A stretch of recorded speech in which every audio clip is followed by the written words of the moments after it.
হল রাজ্য আন্তঃজেলা school football championship supreme cup 2025। রবিবার হুগলির মানকুণ্ডুতে সুপ্রিম নলেজ ফাউন্ডেশন ক্যাম্পাসে আইএফএ ও সুপ্রিম নলেজ ফাউন্ডেশনের যৌথ উদ্যোগে আয়োজিত এই প্রতিযোগিতার আনুষ্ঠানিক উদ্বোধন হয়।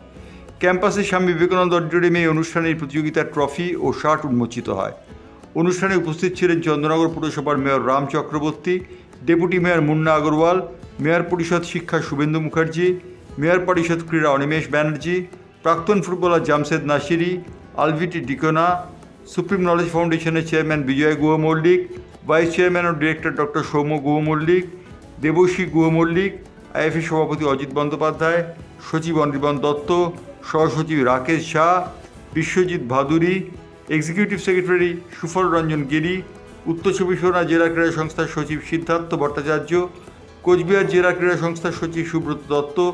মেদিনীপুর জেলা ক্রীড়া সংস্থার সচিব সঞ্জীব তরাই, চন্দ্রনগর এসএ কর্তা রমাপদ চ্যাটার্জি, নদিয়া জেলা ক্রীড়া সংস্থার সচিব কৌশিক মণ্ডল, দক্ষিণ দিনাজপুর জেলা ক্রীড়া সংস্থার কর্মকর্তা গৌতম গোস্বামী, বীরভূম জেলা ক্রীড়া সংস্থার কর্মকর্তা সুশান ব্যানার্জি, আলিপুর দুয়ার জেলা ক্রীড়া সংস্থার কর্মকর্তা কুশল চক্রবর্তী উপস্থিত ছিলেন। সারা রাজ্যে 24টি জেলার 192টি স্কুলে অংশগ্রহণ করছে এই প্রতিযোগিতায় এবং স্কুল ফুটবলের এই প্রতিযোগিতা যে রীতিমতো সারা জাগাবে